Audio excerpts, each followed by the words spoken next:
Yeah, audible. Okay, thank you, sir. So first of all, thank you very much for accommodating me a bit early. Good evening, everyone. So I'm Dr. Nanda Kishore. I'm a pediatric intensivist from Hyderabad. We're going to discuss about nursing care and a bit of adjunct therapy while the patient is on ECMO.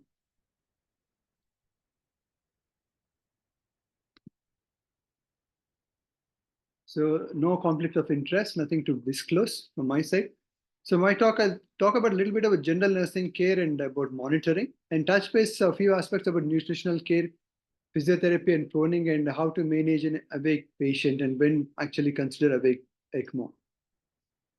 So nursing care starts as soon as we receive the call for ECMO. It's not when the patient is on actual and ECMO, because when we get a call, we need to know how sick is the patient, what is the demographics, what is the extra support is on, and what are the requirements we need to make in our own ICU when the patient comes.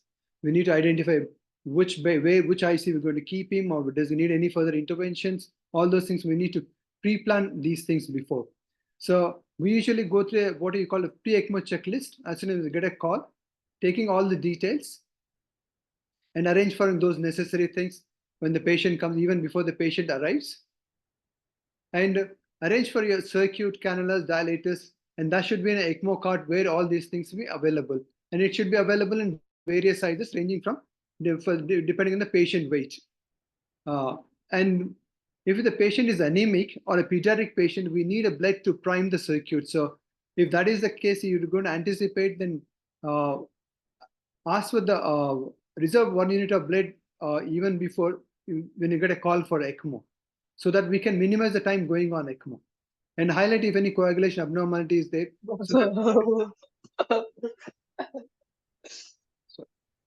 So highlight any coagulation abnormality is there, so that we can pre-plan our anticoagulation strategy and take consent even before you cannulate the patient. So when the patient is on ECMO, monitoring is like any other critically ill patient, documenting all your vitals, heart rate, blood pressure, respiratory rate, what ventilator settings patient is on, what are the blood gas parameters, and what kind of support he is on in terms of inotropes and all those things. One important thing, as Dr. Sunil sir said, neuro observation is the one most important thing. We need to document from the moment patient goes on ECMO, because many of these patients are very sick. And majority of the times when the patient goes on ECMO, they're heavily sedated and paralyzed, and they're therapeutically anticoagulated. So we don't know if anything is going to happen in terms of cerebrovascular incident. So one way to know is doing the regular neuro observations and give an early indication for us to identify those any events happening or not. And infection control is of paramount importance, because at least 20 to 30% of our patients are not made on ECMO just because of hospital-acquired infections. Because of prolonged ECMO and prolonged ICU stay, and consequently hospital-acquired infections causing the untoward outcomes for these patients. And make sure to prevent the bed sores. So that means you need to take care of that as well, because many times patients are heavily sedated and paralyzed. They don't move for days. So we need to take care of these bed sores. And when patient stabilizes on ECMO, we can practice sedation holidays like any critically ill patient. But patient has to be stable on ECMO for that. And avoid any unnecessary invasive procedures. So it doesn't mean that we don't do any procedures. We even do surgeries when it's needed, but we have to really justify that whatever the intervention we're going to do, invasive intervention you're going to do, the benefits are more than the risk. And you need to really plan for those things. So we can even do common things. What we do is the tracheostomy. So when we do tracheostomy, we stop the heparin for sometime few hours before that and few hours after the procedure, and the patient stabilizes and restart heparin. But one experience I would share here to avoid unnecessary intervention is a few years ago, in the beginning of our unit, we had an adult patient who was in ECMO for H1N1, and 2 weeks into the illness, patient had a significant PR bleed, and we did an extensive investigation to identify that. We couldn't identify, and she went into a massive transfusion protocol because of the persistent per-rectal bleed. And finally, it turned out that there was an arterial blood spurt from the just above the anal opening, and it turned out that few days before that patient was given enema by one of the IAs who doesn't know anything about ECMO. I think she would be given enema like any other patient, and that caused the injury to the blood vessel. So even as simple as procedures like enema or procedures we don't want to do ourselves, we need to take care enough precautions before doing these things. So if it needs to be done, make sure it is done by the experienced person in the team. Coming to circuit monitoring, one need to have a good knowledge about the circuit, and how to troubleshoot is very much essential. And in terms of circuit parameters, we need to document what are the revolutions per minute and what is the flow for those RPM, and the pre and post oxygenator pressures and the delta pressure difference. Document your ACT at bedside and how much heparin is going on to maintain that ACT, and cannula length. We'll go through that bit by bit. And have a checklist kind of thing. Each shift, documenting these things is very important, because trend over a period of time is really useful. A couple of important aspects here is revolutions per minute versus flow. Say when the patient is desaturating, what we tend to advise is go up on the flows. How do you go up on the flows? We go up on the revolutions per minute. So we increase the RPM, it increases the flow. Majority of the times it works that way. But you have to remember that these are centrifugal pumps and non-occlusive pumps. So what it means is they are preload dependent and afterload dependent. Say if the patient is hypovolemic, all there's a resistance to the ECMO circuit, even though you go up on the RPM, flow may not necessarily increase proportionately. So you need to be aware of those things. So generally it works proportionately, but there's some limitations like as I mentioned. And similarly, flow versus sweep gas. When we start ECMO, we generally tend to go with flow to sweep gas ratio is 0.5 to 1 liter. Say, for example, if gone up to 1 liter of flow, your sweep gas will be 0.5 liters. And if your sweep gas is 3 liters, your flow is 3 liters, sweep gas will be 1.5 liters. That is to begin with. Then you do a blood gas to see what is the CO2 levels, and then you go up and down about the sweep gas. And one advice, I would say, to flush the oxygenator at regular intervals, at least every 6 to 8 hours, increase the sweep gas flow to 10 to 15 liters to flush away any water condensation on the oxygenator. So that happens over a period of time. So if we don't do that, the efficacy of the oxygenator is going to come down. So every 6 to 8 hours, increase the sweep gas flow to 10 to 15 liters, just for 10 to 15 seconds, and you can see the water drops coming out of the oxygenator. Whenever you secure the cannula, make sure that it's secured along the long axis of the leg, so that when the patient moves, it moves along with the patient, and there won't be any unnecessary traction on the circuit.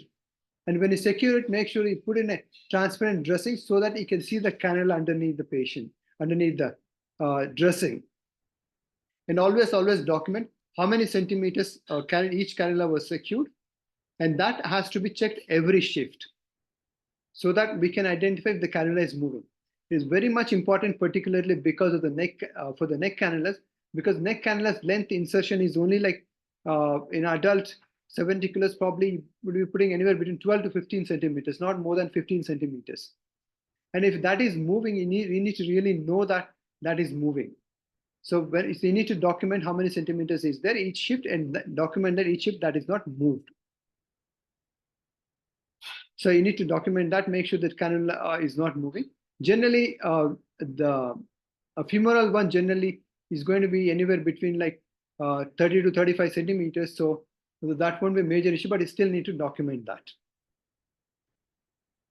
One important aspect, if any clots is going to happen in the oxygenator, it's going to happen in the oxygenator, because oxygenator is a bunch of capillaries put together. So blood flow is going to be very sluggish in the oxygenator and the entire circuit. So any clot formation is going to happen first in the oxygenator.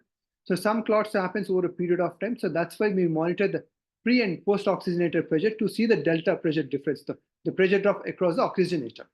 And again, there's no normal value for a pressure drop. This depends on what type of oxygenator you're going to use it, and document that when you go on ECMO, what is the pressure difference, and monitor that over a period of time. Say, for example, you started ECMO today, and the pressure drop across the oxygenator is around 20. And over a period of time, in the next 1 week, 10 days, the pressure drop increased to 100. So what it means is there's a clots are happening in the oxygenator, and the resistance in the oxygenator is increasing. And then you do pre and post oxygenated blood gases to see the oxygen uptake, how much is there. In the post oxygenated blood gas showing your PO2 to less than 200, that means the oxygenator function is not good enough. You might need to think about changing the oxygenator electively. So that is very important to look for these things. So document these things regularly at each shift. And so there's a positive pressure in the circuit and a negative pressure. Pre-pump is a negative pressure, so blood is being sucked from the patient into the circuit, so that's all negative pressure. So any connection, loose connection pre-pump would be a disaster because it's going to suck air into the circuit. So make sure all your connections are tight enough. And if any the air bubble comes in, if it's a little one air bubble, that's okay. But if big air, it might stop the pump or it might go into the patient. So if you see these sort of things, what you need to do is you stop the pump, put the clamps on both ends of the air, and slowly work your way around to bring to the nearest three-way tap. But the important thing you need to remember that ECMO is being stopped for that period of time. So you have to really plan meticulously, and you have to do it as soon as possible because patient is going to be off ECMO. So all this hands-on experience, you're going to do it yourself when you come for the hands-on experience over the weekend. As I said, a lot of connections are there in the circuit. Make sure all the connections are tight enough. They're not loose. And if there's any loose connection pre-pump, air is going to get in the circuit. Any loose connections post-pump is a positive pressure. So you make connections may come off and blood is going to come out. So make sure all the connections are tight enough. This infection control is an important measure. One has to follow strict asepsis and follow antibiotic stewardship as per unit protocols. This is some of the document sheet we follow. So you document your activated clotting time, your mean arterial pressure, CVP, pre-membrane pressure, post-membrane pressure, and the pressure difference across the oxygenator. And the pre-pump pressures, so how much negative pressure needing to get the blood into the circuit, what is the revolutions and how much flow you're getting out of that revolution, heparintus, all those things has to be documented on an hourly basis. And you also get the patient demographics and what size of, which side you used, arterial cannula or venous cannula, and what is the size and type, what your ECMO console details are there. So this is very important to get all those details important. So coming to nutritional care, patients on ECMO are very high risk of malnutrition, and nutrition something is kind of overlooked in the ICUs when the patient is really sick because we're more concerned in saving the patient. This comes lost in the list. So when the patient gets stabilized on ECMO, don't ignore the nutritional aspect as well, because when the patients are on ECMO, they're in a highly catabolic state. So when there's no contraindication, consider start enteral feeds. So just because the patient is on ECMO doesn't mean that we don't need to give any feeds. If the patient is stable, that means there's no hemodynamic compromise, there's no ongoing ischemia to the gut, then you can start enteral feeds as soon as possible. If there's any problem with gastrointestinal volume, generally we don't take into account, but a significant amount, consider prokinetic or a post-pyloric feeds. It's always better to have a protocol-based regime so that it follows automatically. If there is if you cannot give a parenteral nutrition is an option. But if the patient is not nutritionally in high risk, do not give parenteral nutrition in the first 1 week of ICU stay, because in critically ill patients, and first 1 week of ICU stay, parenteral nutrition is shown to increase the mortality and morbidity, so we generally avoid. But the patient is at high risk of parenteral nutrition, like a children with malnutrition, you need to consider parenteral nutrition as soon as possible. So after 1 week, we can start parenteral nutrition. We're not able to start even enteral nutrition by 1 week, or even after 1 week, we started enteral nutrition, but we're not able to meet up the calorie requirement. Then you can consider adding up additional parenteral nutrition. There is a theoretical risk of lipid absorption onto the membrane oxygenator because these oxygenators have a lipophilic property. There is a theoretical risk, but that doesn't prevent starting lipid preparation when the patient is on ECMO. So we can safely start lipid preparations as well. So coming to physical therapy, there are certain challenges are there for physical therapy when the patient is on ECMO. Because they're sickest of sick patients, many times they're sedated heavily and paralyzed. And in addition to that, there's ECMO circuit and ventilator attached, and the life is dependent on them. So you don't want any kind of event happen to the ECMO circuit. And many times the staff is not adequate enough, or we don't have enough training to take care of these kind of patients. This kind of peculiar challenge for the patient while on ECMO. But let's look at some of the literature. What does it show? So there's a lot of studies done looking at the physical therapy or with the physiotherapy when the patient is on ECMO. And it is being shown that physiotherapy is feasible and safe when the patient is on ECMO. But one thing is we need to plan everything meticulously. But interestingly, there's a paper came up in last year, prone position during extracorporeal membrane oxygen in severe ARDS. This is a randomized controlled trial done in France, where they've taken 84 patients and 87 patients in each group, where one group of patients have been done proning, other group not done proning, and majority of these patients were COVID-19 patients. So it was done during the pandemic period. And it's shown that when the patients are on ECMO, prone position did not help them to come off ECMO soon. So in both groups, they were able to win the ECMO at the similar times. So it's kind of a negative study for the prone positioning. But we know that prone positioning helps in ARDS, and it's also been shown that in a lot of observational studies, prone, even in on ECMO, proning helps.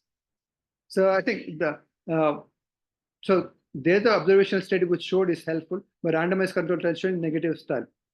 So my take on this is, if you look closely into this study is done in patients on ECMO, and more than 94% of the patients, both in control and ECMO group, before going on ECMO, they were prone. In a way, they were not responding to proning. That's why they probably went on ECMO. Second point, many of these patients on ECMO for quite a long time. The average time was at least 1 month.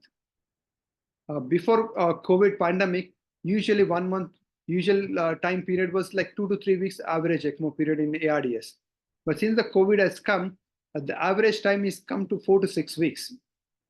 So one possibility is they were quite sick patients, not responding to proning anyway, and they were on ECMO for quite a long time, and then majority of them had a hospital-acquired infection. So whether that could have averted the benefit of proning, we don't know. So my take on this is, yes, proning would help, but you need to really choose your patients. So rather than say proning doesn't help, you need to probably choose your patients. There may be some responders, may not be some responders, so we accept that. So, but it has to be planned very meticulously. So this is a pediatric patient on proning, but size doesn't matter. Even adult patients can be prone, but you need to really take care of how you're going to do ECMO, and the circuit, all the circuit components are visible. They're not hiding under the patient. There's no kinking, and all those things you need to make sure. And also make sure that there's no contraindication for proning, like hemodynamic instability or abdominal compartment syndrome and recent abdominal surgery, those kind of things. So coming to main awake patients. So what does it mean actually? So what it means is you initiate ECMO when the patient without intubation or ventilation, or extubate when the patient is on ECMO, and making them awake. Rationale is, once the patient goes on ECMO, lung function is taken care. In theory, we don't need a ventilation. So once we take off the ventilator, then we can avoid all the problems associated with your sedation, intubation, hospital-acquired infections, or ventilator-associated lung injury. All those things we can avoid. And it also helps the patients to do some physical therapy. And always spontaneous breathing helps them to recruit the lungs better than what we do. And there's always some pros and cons of spontaneous breathing, but you need to choose your patients, basically. So what does ELSO says? What it says is there should not be any so when do you consider actually endotracheal extubation when the patient is on ECMO? So patient has to be stable on ECMO. There's no multi-organ failure. There's no hemodynamic compromise. And patient is awake enough and cooperative enough. and to maintain their own airway and clear the secretions. So then you can think of extubation. And also, my own experience knows some of the ARDS patients in the first 1 week to 10 days of life, even though you've taken the gas exchange optimally, they have air hunger. So in those patients also, we cannot consider extubation. And there has to be a good gas exchange on minimal ventilatory settings when the patient stable on ECMO. So one of the middle path, what I found it useful is, this is the patient, adult patient went on ECMO. After 1 week into he had a severe air hunger in the first 1 week of illness, even though his CO2 levels were low. So once that is settled down, we did a tracheostomy, we stopped the sedation, woken him up. So in that way, he's completely awake, able to communicate. At the same time, we were able to give minimal ventilation to keep the lungs open. So I think this is kind of a middle path. I found it useful, and probably we can tailor it to our requirement and the patient condition. Even pediatric patients also, we can extubate, make them awake. But again, as I said, you need to choose your patient appropriately. So coming to the end of the day, say the patient is dependent on mission support. So something can go wrong with the mission. So we need to be prepared for that. So anything happens with the circuit, ECMO circuit, you need to separate the patient from the ECMO circuit. So you need to make sure at least 4 of 6 clamps are there at the bedside always. If something happens to the patient or circuit, you clamp the ECMO circuit, both return line and the drainage line, so that the circuit is separated from the patient. So anything, whatever happens to like air embolism or clot happening in the circuit, it doesn't reach the patient.